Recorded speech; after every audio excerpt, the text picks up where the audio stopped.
Welcome to another episode of At the Table with Patrick Lencioni, where we discuss anything and everything related to organizational health and the world of work. I'm your host, Pat Lencioni, here with Bo and Cody. It's an all-male episode again. Tracy's on the road. We do have Karen sending me notes and Matt producing. Cody, what are we going to talk about today? Conflict scarcity.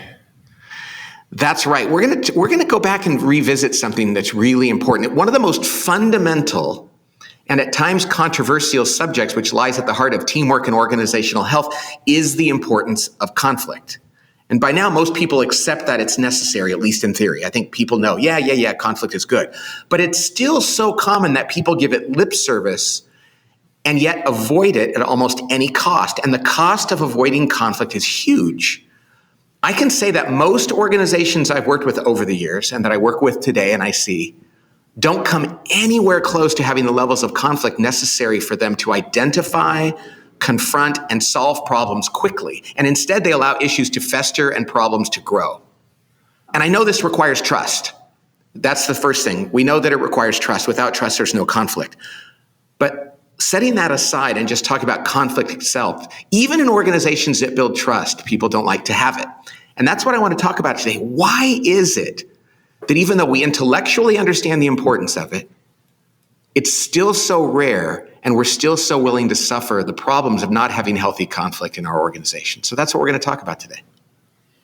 Yeah, the first, question that feels worth addressing is why is it? Why are we still so uncomfortable with conflict? And I guess the first obvious answer for me is, well, because it's uncomfortable, right? Because I don't know what's going to happen on the other side of conflict or how I'm going to be perceived. But why else do we avoid it? I can't help but wonder if people don't understand how to forgive. Because I think the problem is, and for years we talked about the conflict continuum, where at one end of the scale is artificial harmony, where nobody has conflict, which is very common in organizations. And the other end is really mean, awful, terrible conflict with one another, which is bad.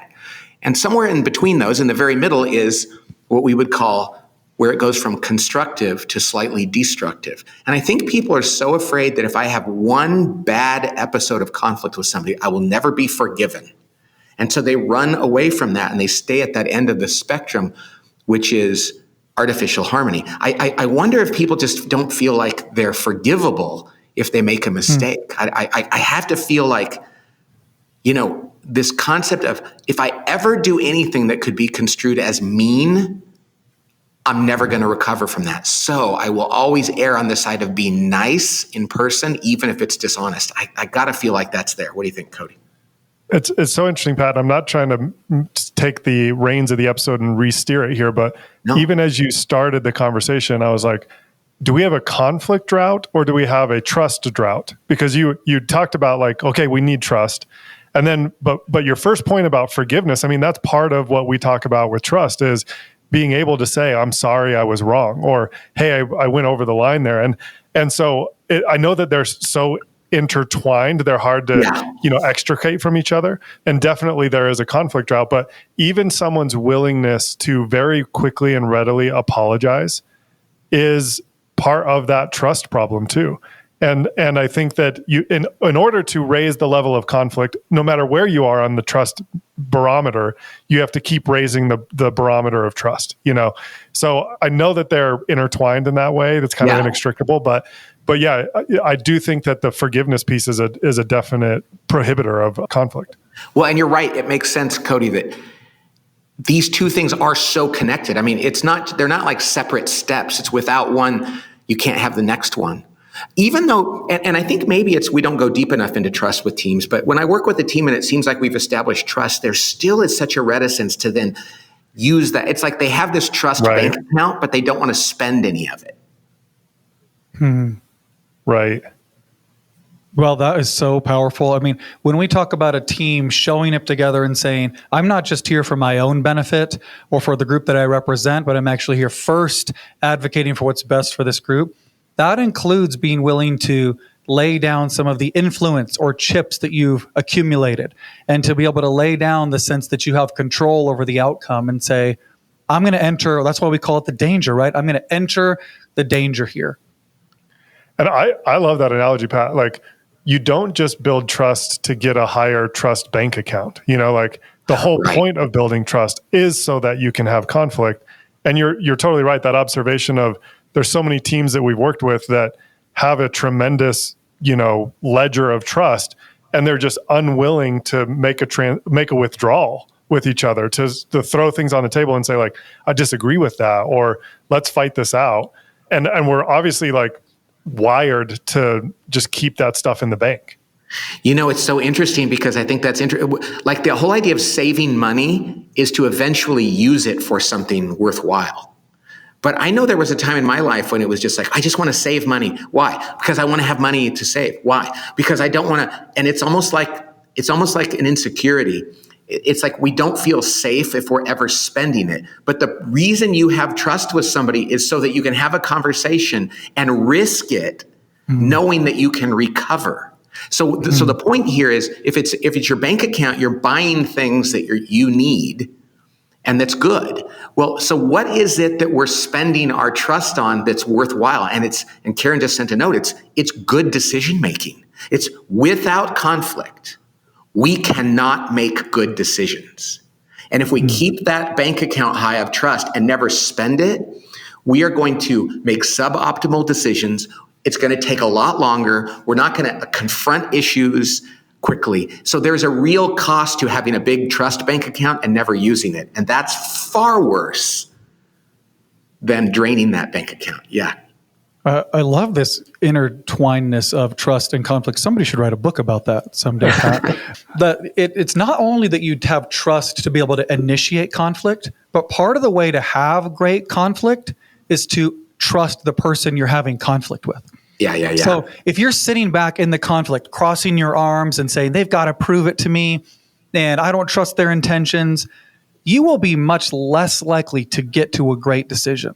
But if you know what, they're leaning in, and I trust their intentions, and they might not be saying their words perfectly, or I might not even agree, but we're going to get to a better result. We're going to be able to get to something we agree about if I approach this conversation from a posture of trusting them.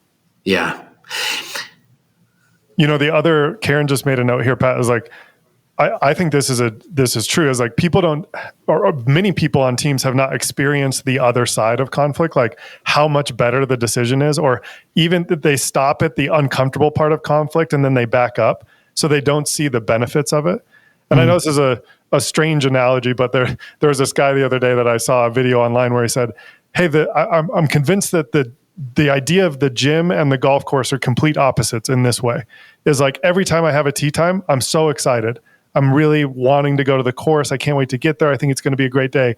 And every time I'm driving home from the golf course, I'm like, why do I play this game? That sucked. I'm terrible at golf. I never want to do that again." And the gym is the opposite, where it's like every time you think about going to the gym, you're like, I don't want to go. It's going to be hard. It's going to be terrible. I have to climb this whole mountain of like motivation to get there. But every time you're on the way home from the gym, you're like, I'm so glad I went. It feels so much better. And I think that conflict can feel like that. It feels like, oh, no, that's the thing I don't want to do. And they've not experienced the drive home from conflict. They've not seen like, oh, actually on the other side of that. And we've done this many times. Like we've almost stopped a conversation at the peak of the conflict because we don't think we're going somewhere. And we get 10 minutes further and we're like, wow, we never would have gotten there if we didn't push through. How many times has that happened at the table group? And yet we still don't want to go to the gym. St. Paul says in the Bible, why do I want to do the things I know are not good for me and I don't want to? So this is human nature. We don't want to do the things we know are good. And I think it's good to just acknowledge that, because if we just say, well, yeah, we're all technically into conflict, we should all say, we trust each other, we know conflict is necessary, and let's be real, none of us want to do it. And every time it comes up, we are going to look for a way to get out of it. And I think what we need to do, this is something I hadn't thought about before we started the podcast, is we have to acknowledge the fact that we are never going to like it, ever. And we're almost always going to be glad we did it. So that's a huge breakthrough, I think. And Pat, we talk about implementation science and like this, the idea that you agree that conflict is good in theory is not helpful to you or your team. Right. We need conflict. It really is only in the practice of mining for conflict and actually having those conversations that you get the goodness out of it. So any team that intellectually ascribes to the idea that like, yeah, conflict is good, and then you're sitting in a team meeting and unwilling to actually enter the danger, actually say the thing that you feel nervous to say or push into that, that's where all the goodness comes from. Yeah. That's what the essence of discipline is, doing something that you know you need to do. I'm thinking about two other reasons that I think we avoid or don't have good conflict. And one of them is very tactical, which is we don't have space for it. And if our meetings are filled with tactical, what's next, 60 different 1-minute agenda items, it's not likely that we're going to push over the discomfort to be able to lean in and have conflict. So when I look back on those conversations you were talking about, Cody, so often the common denominator is space, that there was time to be able to let that conversation mature and ripen and get to the climax of what we needed to get to. And the other is maybe more personal, which is I actually think it might be pride. I think conflict is something we don't feel good at, and it's very hard to do things that we don't feel good at. And we think, well, if I can't do it well, then I'm not going to do it at all. And oftentimes a team, if they're not having any good conflict, needs to have some not perfect conflict on their way to get to experience some of this healthy ideological conflict. And I said that like I was certain about it, but I more want to pose that as a question to you, Pat. Okay, well, I have two thoughts. I don't want to lose these. I made a note here. First of all, nobody is good at conflict. If you're really good at conflict, you might be a sociopath. I mean, you know what I mean? Because what it means is you have no human risk going on in that moment. That's not really conflict. If you're not invested. In other words, it's always a little bit risky.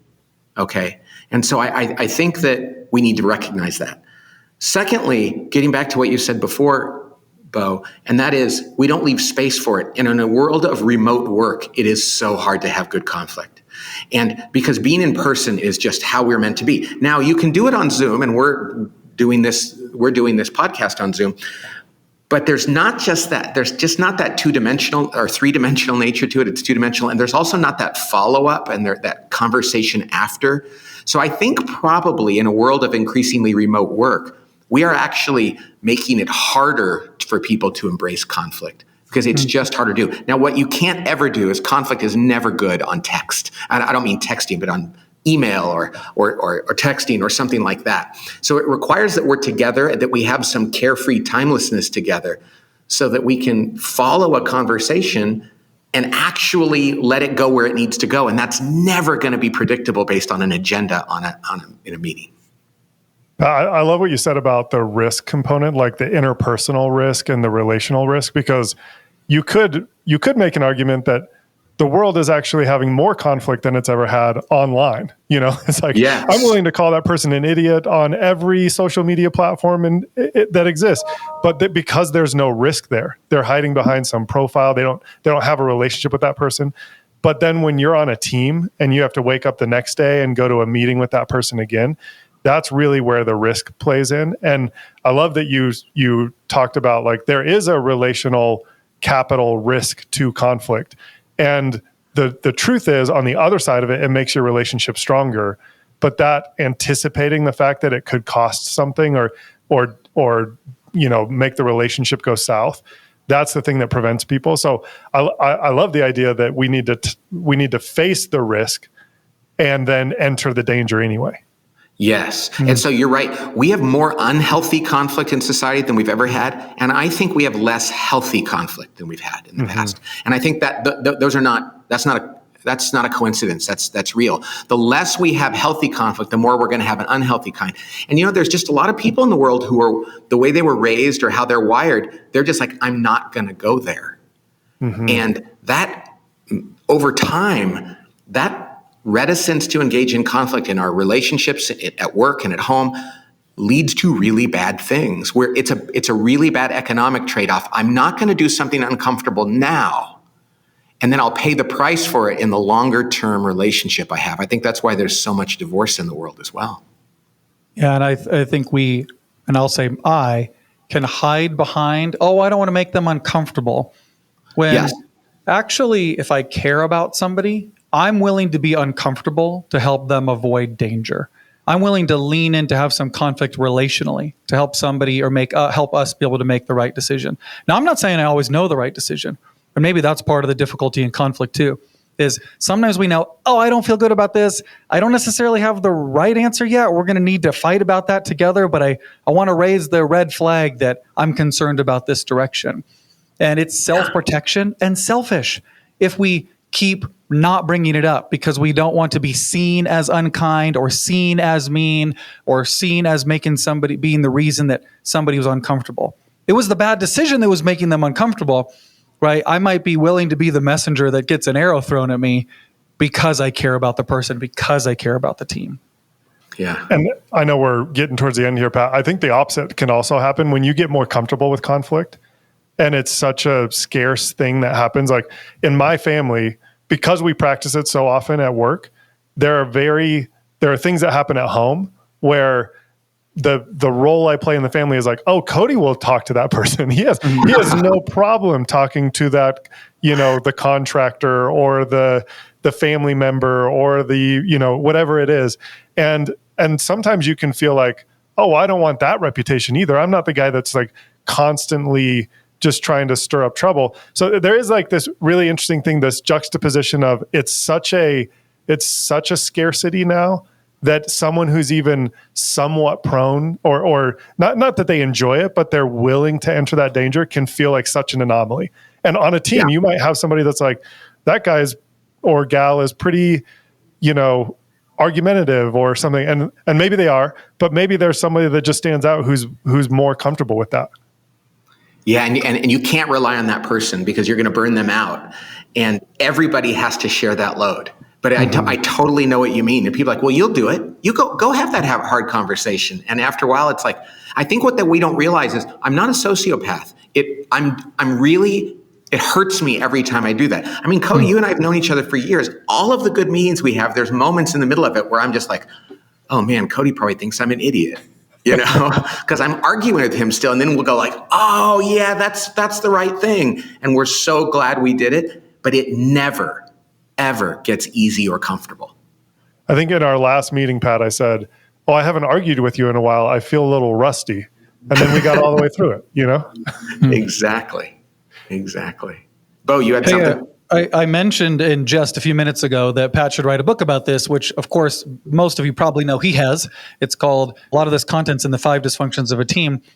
And it feels like a good moment to highlight that on the day this podcast releases, if you're listening right now, we're actually having a sale on the assessment that goes along with that book, an online team assessment. And so we'll put the code to that sale in the show notes, or you should be subscribed to our email so you can get this sort of thing. But it is a great practical next step, which we did not plan this around this, but it's a great practical next step for your team to be able to identify, hey, where are we getting stuck? And what are some best practices that we could have to help us move through building trust and having good conflict? So check that out, online team assessment on our website around the book, The 5 Dysfunctions of a Team. Very good. Well, that's not exactly an unpaid ad. That's kind of a paid ad, although we didn't really pay for it, but do we have an unpaid ad, you guys? I also have an unpaid ad, which is sometimes these are like kind of playful. And this one is brought to you by Cody and I, and it's very, very serious. So Cody, take it away. Well, we were discussing what the unpaid ad might be. And Bo and I have lived in Utah for 3 years together. I lived here before and spent some time outside of Utah. We don't live together, just for the record. But it might sound like we do sometimes. We don't live together. And our unpaid ad is for people looking to move. We'd love to recommend Colorado, not Utah. There's so many great things in Colorado, mountains, all of that. We just want to make sure that people know how great Colorado is. If you're considering moving to Utah or to the mountains, Idaho is a great option, or Wyoming. Yeah, the dilemma of we love where we live and we want to share it, but then again, we don't want so many people to come. And before you guys moved there or moved back there, people were saying that then. So it's don't tell Utah is awesome. Don't tell your friends. Yeah, that's right. All righty. So everywhere but Utah. EBU, everywhere but Utah. That's your ad. All righty, you guys, thanks for joining us today on At the Table. We love that you do this. Remember, conflict is never easy, but it's really important on your teams, but it all starts with trust. All righty, we'll talk to you next time. God bless.